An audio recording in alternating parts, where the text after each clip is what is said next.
Saat gue tahu kalau Vivo V30 Pro akhirnya masuk resmi ke Indonesia, jujur gue excited banget loh guys, karena akhirnya Vivo tuh kembali lagi ngebawa mid-range premiumnya masuk ke pasar Indonesia. Nah, di sini untuk harganya sendiri mungkin gue bakal langsung spill aja kalau HP itu dibanderol dengan harga 8.999.000. Dan jujur menurut gua dari segi harga yang ditawarkan ini tuh worth it banget ya guys. Karena HP itu menawarkan upgrade dan juga experience yang bisa dibilang hampir mirip kayak smartphone flagship.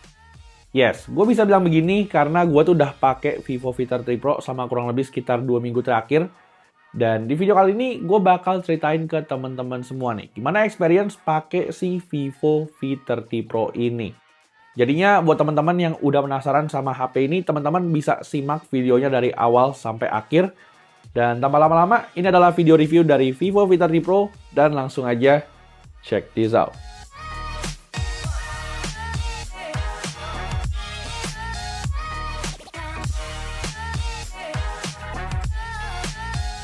Alright, setelah gue cobain Vivo V30 Pro, gue bisa bilang ya, ini adalah mid-range premium paling menarik yang ada di pasar Indonesia.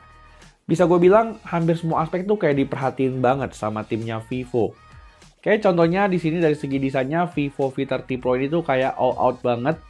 Dimana kalau kita ngomongin soal desain sih, gue bisa bilang ya guys, kalau V30 Pro ini tuh punya desain yang kece banget. Desainnya tuh menurut gue masih kelihatan tetap stylish berkat ultra slim 3D curve desainnya. Apalagi dikombinasiin sama warna barunya nih, yaitu warna hijau khatulistiwa yang terinspirasi dari alam hijau Indonesia.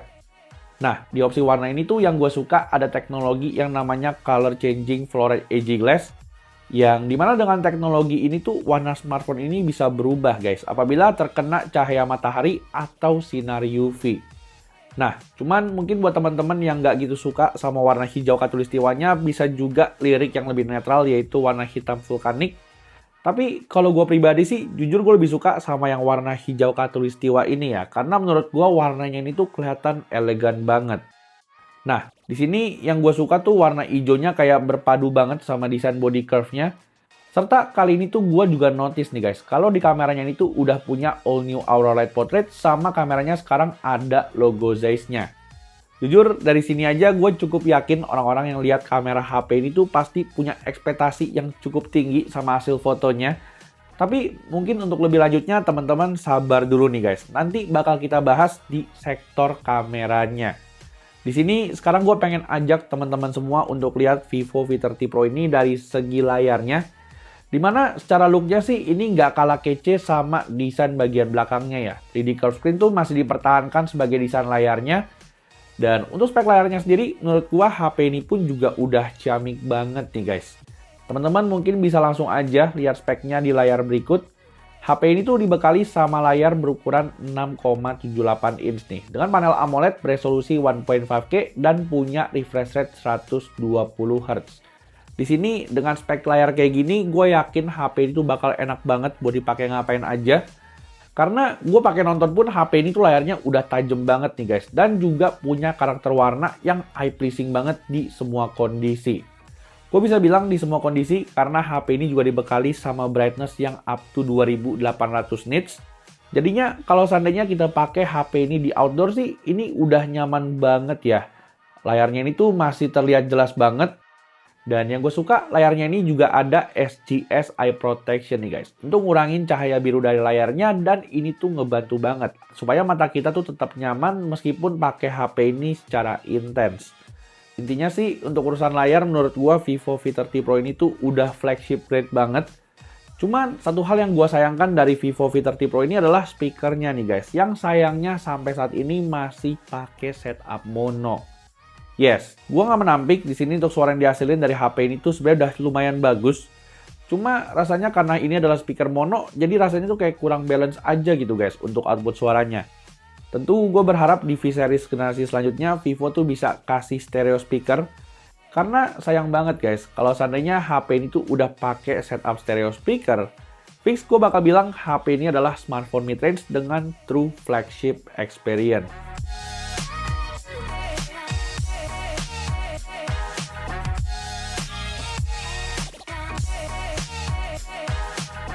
Nah, terus lanjut ke sektor berikutnya. Sekarang kita bakal bahas dari segi performanya dan juga overall experience-nya. Di sini gue bisa bilang sih, secara performa HP ini tuh udah flagship experience banget. Dibekali dengan chipset Dimensity 8200 berfabrikasi 4 nanometer, HP ini juga punya RAM 12 GB guys, yang bisa di-extend lagi sampai 12 GB dengan storage yang super gede, yaitu di 512 GB.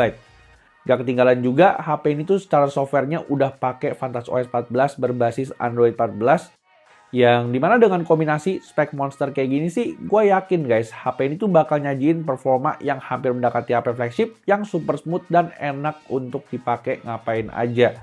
Kayak contohnya, gue udah coba HP ini untuk multitasking, sosmed, atau game berat. Ini tuh menurut gue udah aman banget. Soalnya gue juga udah cobain HP ini buat main Genshin Impact guys. Di grafik paling tingginya yaitu di highest 60 FPS. Jujur first impression gue waktu main Genshin Impact di HP ini sih, gue kaget banget sama performanya.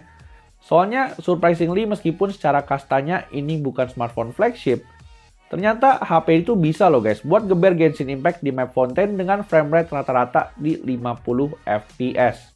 Nah, di sini pun yang bikin gua salut, HP ini tuh sepanjang permainan gak ada penurunan performa yang signifikan. Dan intinya sih, gua nggak ada komplain sama performa dari HP ini ya guys. Buat daily usage atau gaming, HP ini tuh udah kenceng banget guys. Jadinya gua nggak ada komplain sama sekali sama performanya.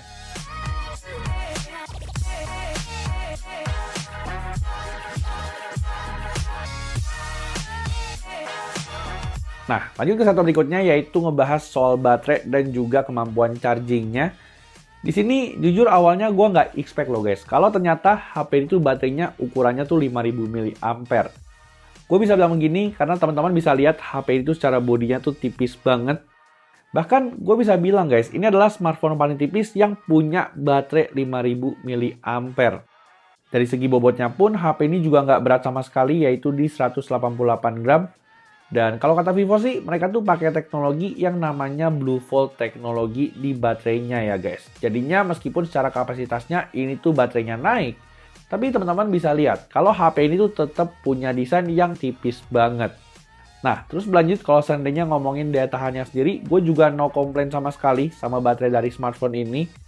Soalnya dengan baterai goceng ini, HP itu untuk pemakaian satu harian bisa dibilang aman banget ya guys. Dengan SOT yang memuaskan juga yaitu di 6-8 jam. Terus di sini nggak cuma baterainya aja yang cakep, tapi dari segi chargingnya pun menurut gua HP ini juga udah ngebut banget.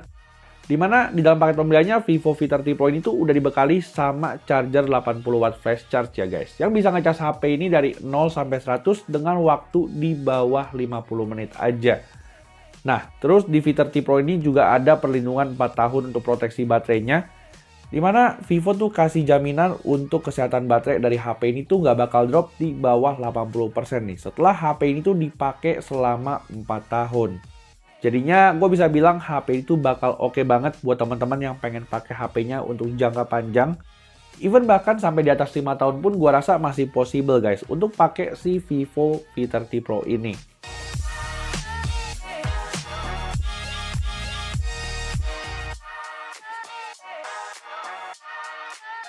Nah, sekarang kita berlanjut ke sektor andalan dari Vivo V30 Pro, yaitu adalah sektor kameranya. Di sini, gue nggak pakai basa-basi ya guys. Gue langsung bilang aja kalau Vivo V30 Pro adalah mid-range paling serius untuk urusan kamera. Gak nanggung-nanggung, sekarang Vivo V30 Pro ini udah dibekali sama Zeiss Triple Main Camera, dimana ini tuh artinya semua kamera yang ada di smartphone ini tuh udah lulus standarisasi Zeiss Optics. Nah, di sini mungkin sedikit aja buat teman-teman yang belum tahu Zeiss itu apa. Jadi, Zeiss ini adalah sebuah perusahaan legend yang bergerak di bidang optik dan juga lensa yang berbasis di Jerman. Dan mereka tuh ternyata udah beroperasi lebih dari 1 abad, guys. Jadinya sih pengalamannya untuk soal optik harusnya bakal cakep banget. Anyway, ngomongin soal kameranya sendiri, HP itu punya setup 3 buah kamera belakang. Dimana yang paling menarik perhatian gue ini adalah kamera utamanya nih guys, yaitu 50 megapiksel VCS True Color Main Camera plus OIS yang sensornya udah pakai Sony IMX920. Terus yang gue suka, dua kamera lainnya juga bukan kamera gimmick, yaitu 50 megapiksel Super Wide Angle dan juga 50 megapiksel Portrait kamera. Serta untuk kamera depannya HP ini juga nggak kalah serius nih, karena pakai kamera depan 50 megapiksel dengan autofocus. Nah, di sini Vivo juga ngeklaim kalau resolusi kamera wide angle, portrait, dan juga kamera depannya ini sebagai yang paling tinggi di kelasnya. Dan untuk hasil fotonya sendiri, gue cuma punya dua kata untuk Vivo V30 Pro ini nih, yaitu gokil banget. Yes, teman-teman mungkin bisa lihat sampel foto yang udah gue jepret pakai Vivo V30 Pro ini. Dan jujur menurut gue ini hasil kameranya tuh udah hampir setara sama HP-HP flagship loh. Teman-teman bisa lihat dari segi kamera ultra wide, wide ataupun telefotonya, ini tuh hasilnya udah tajam dan punya HDR yang luas. Dan yang gue suka, HP ini juga punya warna yang konsisten di semua lensanya guys. Dan ini tuh jarang banget ditemuin di HP mid-range lainnya. Bisa gue bilang buat foto daylight, HP ini tuh kayak nggak ada struggle-nya sama sekali. Dan untuk mode portraitnya sendiri, kali ini menurut gue udah makin gokil nih guys. Dengan hadirnya Z-Style Portrait yang bikin hasil foto portrait di HP ini tuh jadi makin cakep. Kayak contohnya di foto mbak model yang ini gue jepret pakai portrait mode di kamera utama dan juga 2x-nya. Ini tuh sampai-sampai si mbak modelnya ini bilang kalau ini adalah hasil foto terbaik yang pernah dia dapetin. Yang jelas sih dengan hadirnya Z-Style Portrait, teman-teman tuh jadi bisa explore lebih jauh kamera dari Vivo V30 Pro ini. Dan jujur kalau menurut gue pribadi sih ada satu Z-Style Portrait yang gue suka banget nih, yaitu yang namanya Cine Flare. Kalau biasanya flare itu tuh ngeganggu hasil foto, tapi di V30 Pro ini tuh malah jadi preset yang estetik. Dan gokilnya lagi, ternyata Z-Style Portrait-nya ini juga bisa dipakai di kamera depannya nih guys. Yang bikin hasil kamera depannya tuh jadi makin mantep. Ditambah lagi, by default pun kamera depannya menurut gue juga udah tajam dan juga bagus banget. Sehingga untuk kebutuhan foto daylight sih, gue nggak ada komplain sama sekali guys. Sama hasil fotonya Vivo V30 Pro.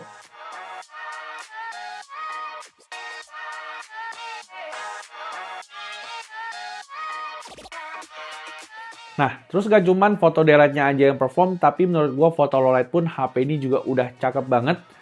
Dimana setelah gue lihat hasil fotonya, gue bisa bilang guys, ini adalah kamera HP terbaik di kelas harganya. Teman-teman bisa lihat hasil fotonya ini tuh udah gue lampirin di layar berikut. Dan menurut gue, Vivo V30 Pro ini tuh ngasilin foto yang tajam banget nih guys. Dengan exposure yang balance banget di semua lensanya. Terus yang gue suka, HP ini tuh meski di kondisi low light, tapi dari segi warnanya juga tetap konsisten. Dan apalagi sekarang tuh udah ada fitur All New Aura Light Portrait plus Z-Style Portrait nih guys. Yang tentu aja jadi kombinasi yang mantep untuk fotoin orang di kondisi low light. Teman-teman juga mungkin bisa langsung aja lihat sampel-sampel fotonya di layar berikut. Di sini gue udah coba komparasiin ya antara pakai fitur All New Aura Light Portrait sama yang kagak pakai fitur tersebut. Menurut gue baik pakai fitur ini ataupun kagak, menurut gue keduanya tuh sama-sama bagus. Cuman balik lagi ya guys, mau teman-teman pakai ataupun kagak, semua tuh tergantung sama style foto yang pengen teman-teman dapetin.